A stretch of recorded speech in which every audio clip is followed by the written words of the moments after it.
Hello, everyone. Welcome to Maritime Gateway Digital Dialogues, where we engage industry experts talking about the most concerning issues that our industry faces today. We have with us Mr. Shantanu Bhatkankar, President AmTroy, as our guest this evening. Hello, Mr. Shantanu. Welcome to our show. Namaskar. Namaskar, everyone, and namaskar to the Gateway team and you. Thank you very much for being with us. Let me begin by asking you, today we are in lockdown 5.0, or rather unlock 1.0. What is the most pressing concern that multimodal transporters face today? Well, when the first lockdown came, we had anticipated it will go on at least for a month, and we had continuous engagement with colleagues. And the first feedback was cash flow. And I belong to the bottom line school. I belong to the school that is demanding on profitability and sustainability. But we were a divided house whether the cash flow, which is actually not cash flow, it's fund flow. If we take real financial analysis definition, but colloquially people call it cash flow.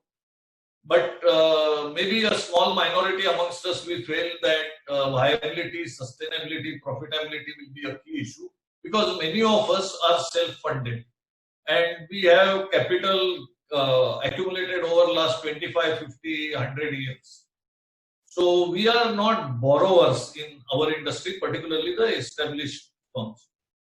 Today I can essentially say that almost all my colleagues whom we interact, who have possibility of surviving this crisis. See, those who don't have possibility is another category. They essentially say that it is profitability because the peculiarity of our industry is salaries constitute between 65 to 80% of our net receipts, or what we call as revenue.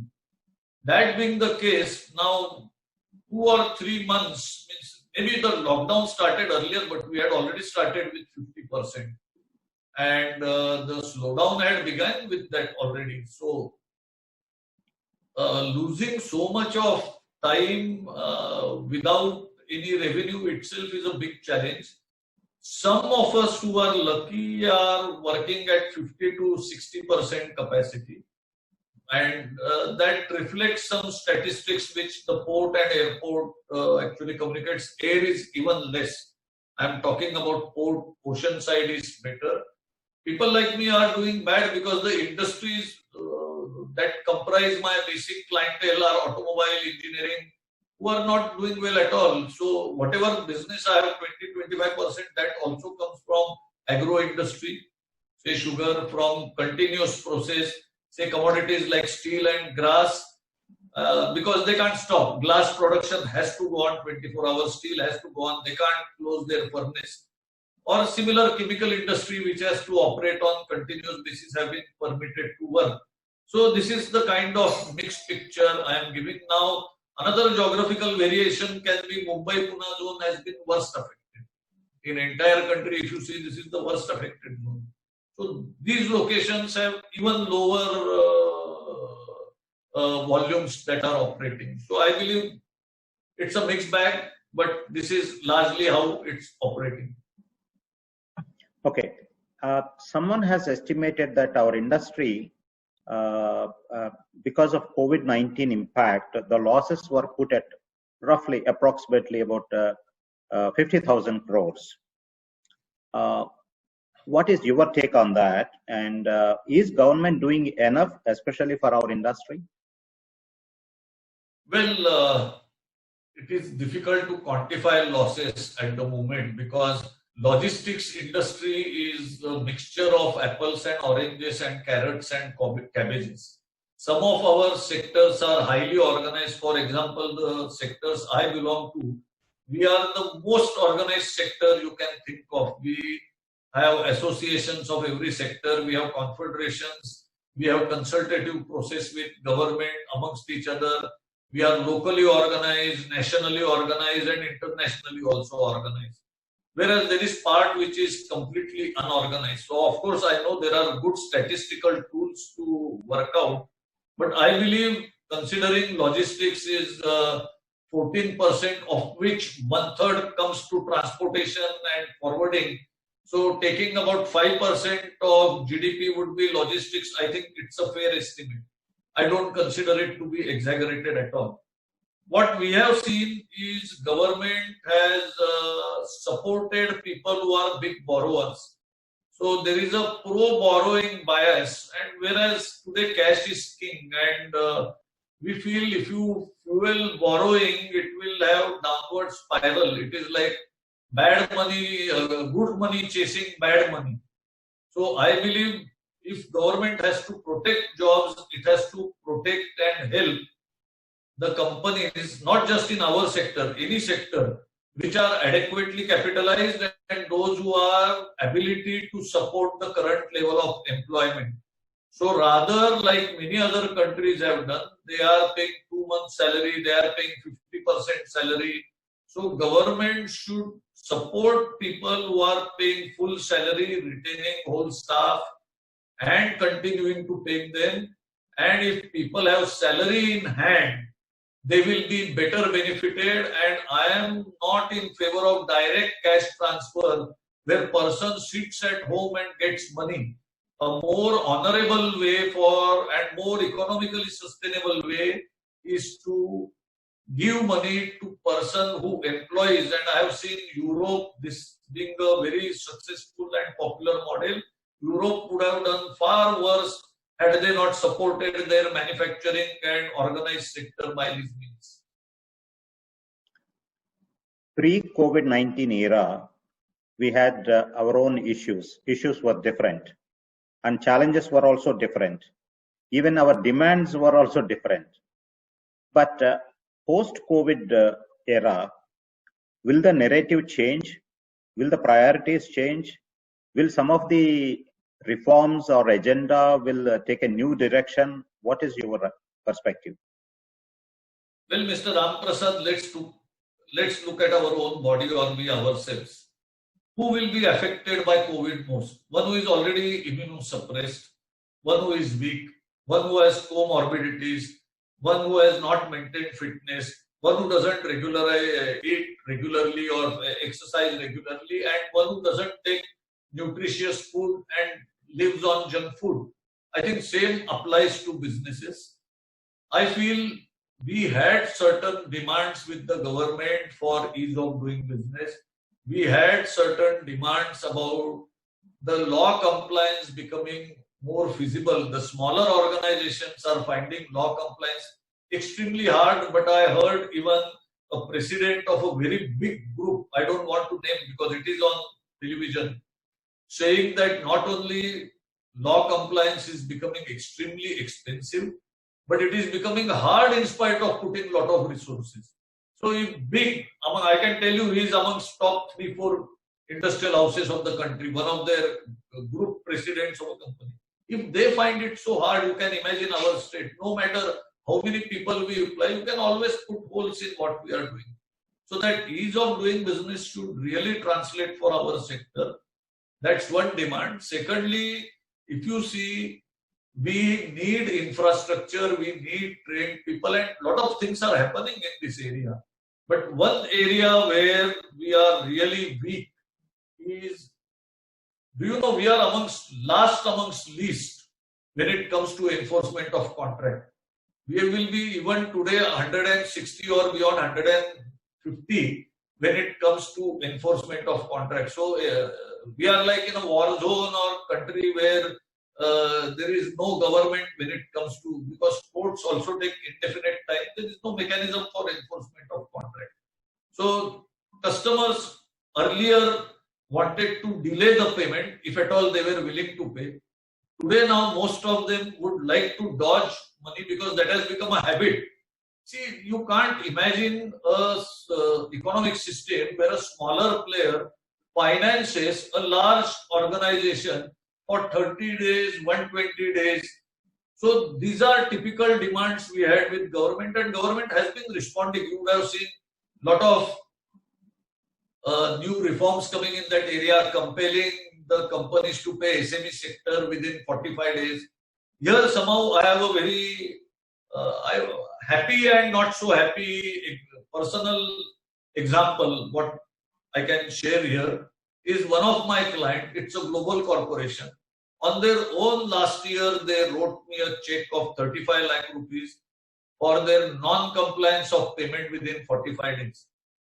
I can tell you, none of the big Indian corporates have this business ethic. So my lobbying with the government will be less on government issue, but big corporates who travel all over the world talking about good governance, they should look into the mirror. That's all. All of them should first look into the mirror when it comes to payment. They are disastrous when it comes to paying to SME sector. And this I can share also as a former president of Maharashtra Chamber. Our Secretary General has a seat in the Udyog Aadhar scheme, the facilitation cell they have for making payment. If you see the complaints about delayed payment and non-payment and frivolous dispute, it runs like who's who. So I would say pre-COVID or post-COVID, what was good for economy's health, SME's health or industry's health, it will be same. Maybe now I have to be more cautious about eating more nutritious. I have to be more cautious about keeping same distance. And this is not the last epidemic this world is going to have. This is not the last pandemic that we are going to see. It is here to last. So I would say everybody has to focus on good business practices, good governance, support each other. And that's why we see that there is a very good study that has been done by University of California, San Diego, that people are behaving each other well. I can find my association meetings and I participate in other forums. People are a lot kinder to each other because everybody knows each other. We are all suffering. When everybody is suffering, people are really kinder to each other. And that's another study shows that social media also, people are largely kinder. It's not a binary choice. Everything is in shades of grey, but now it's on the brighter side. So I would say pre-COVID and post-COVID, even if I talk about go beyond government reforms, if we take I 4.0 or digitization of commerce, now for promotion of no contact or less contact, people are talking about e-BL, e-Airway, which incidentally is not e because it's not digital. But what is digitization of commerce or the fourth industrial revolution? It will be accelerated by this. Whether it will happen because of COVID or a pandemic, no. But this will accelerate. Similarly, everything we have been taking up with government, maybe detailing will change, maybe nuances will change, but structurally, fundamentally, basically, they will be the same issues. Maybe we will have to appeal even more earnestly for quicker reforms. Okay. I'm told Ministry of Commerce is planning to revisit the draft National Logistics Policy. As President AMTOI, what is your wish list? What ideally you want the government to include in the policy? I think if you ask me one point I should work on, and I would say that will be my first, second and third point, is when we talk about 14 the cost of logistics in India is 14%. And in every single forum we are taunted by it. Now this is one statistics which is published by someone. Now it is a mixture of so many things. Now when we say the cost of logistics is 14%, the service sector being 52%. So when it comes to cost of goods produced and agriculture produce, goods manufactured and agriculture produce, it comes to close to 29% or so. It's a big number, and when we see what is the empirical evidence, there is no such empirical evidence. So this is a mixture of so many things put together. It's such a big hodgepodge. But in calculus, in mathematics, there is a rule that when we want to solve a big complex sum, we take it to the smallest component of it. We differentiate, deal with each smallest component. We don't give an overall treatment for it. because each equation needs each different treatment. So we will have to see which segment and why the logistics cost is high. We will have to see how it can be reduced. We can't have public-private partnership models which are based on revenue sharing basis, where revenue share to government goes from 48% to 54%, and a revenue sharing model and PPP model which converts government monopoly into private monopoly and expect logistics cost to reduce. Now, this is a fundamental, basic logistics infrastructure that is being operated on these lines. Now, if you see road transport, it is perhaps the most heavily taxed service you can ever think of, service or the capital goods. The GST on trucks is exceptionally high.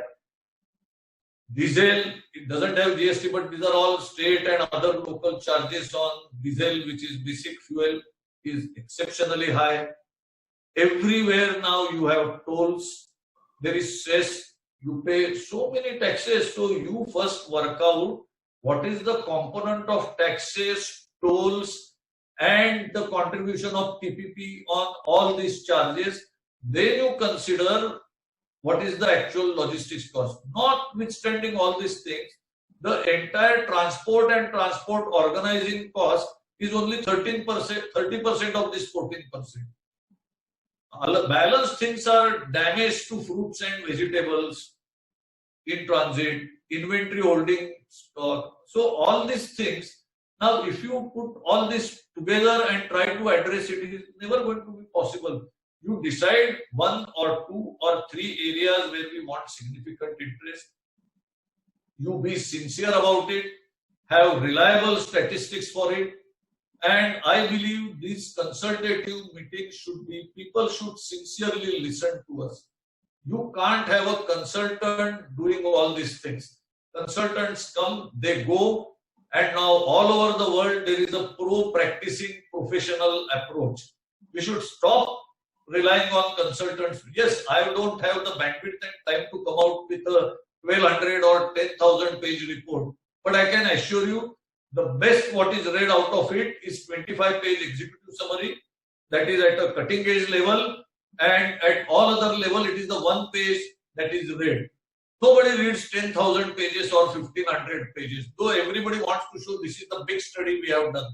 So I believe if one big change government can have for reduction of logistics cost, a big favor of our industry, it is relook how logistics cost is worked out, and then have a bull's eye matter. A very, see, this requires surgical operation. It doesn't. You can't have a shotgun method to target this.